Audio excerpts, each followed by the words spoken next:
Olá, meu nome é Fernando Seffner e eu sou professor na Faculdade de Educação da Universidade Federal do Rio Grande do Sul.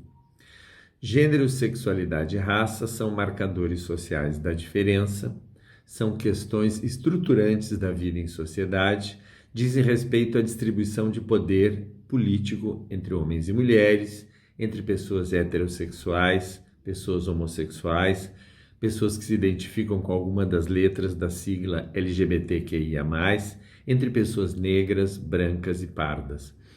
Gênero, sexualidade e raça não são meras questões de costumes. Elas dizem respeito a modos de viver na sociedade, a conjuntos de oportunidades que alguns grupos sociais podem acessar com mais facilidade ou com mais dificuldade. A democracia só existe em um regime de equidade, de igualdade de oportunidades entre pessoas que são diferentes em termos de gênero, raça e sexualidade. Dada a importância dessas questões, o GT 23 da Amped, que lida com questões de gênero, sexualidade e educação, pediu a um conjunto de colegas, eu inclusive, para examinar os programas dos presidenciáveis nessa eleição do ponto de vista das questões de gênero e sexualidade particularmente. Eu fiz a leitura do plano de governo do candidato Jair Bolsonaro, que é um plano de governo de 48 páginas, e busquei então menção a essas questões e propostas relativas a essas questões nesse plano. As palavras gênero, sexualidade e raça são ausentes dessas 48 páginas do plano de governo do candidato Jair Bolsonaro. A palavra discriminação aparece apenas 2 vezes e não diz respeito a essas questões, né? O tópico que fala da educação escolar, que é um dos interesses de pesquisa do nosso GT, ele é quase todo voltado a perceber a escola como local de preparação para o mundo do trabalho.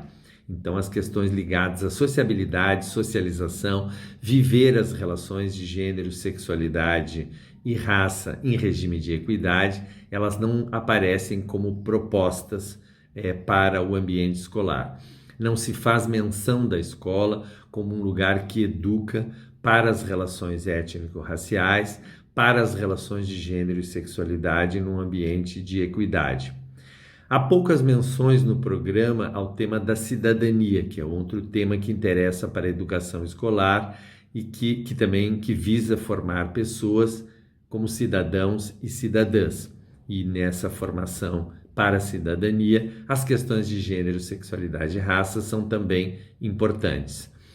Por fim, o plano de governo do candidato Jair Bolsonaro reserva para a educação, para a escola particularmente, né, um grau de autonomia muito pequeno, né? Coloca-se claramente que todas as pessoas devem ter a sua formação e os principais atores na educação das crianças são as famílias e não o Estado. Isso está escrito de modo claro no programa. Dessa forma, forneço aqui elementos para a gente pensar no plano de governo do candidato Jair Bolsonaro como aparecem as questões de gênero, sexualidade e raça.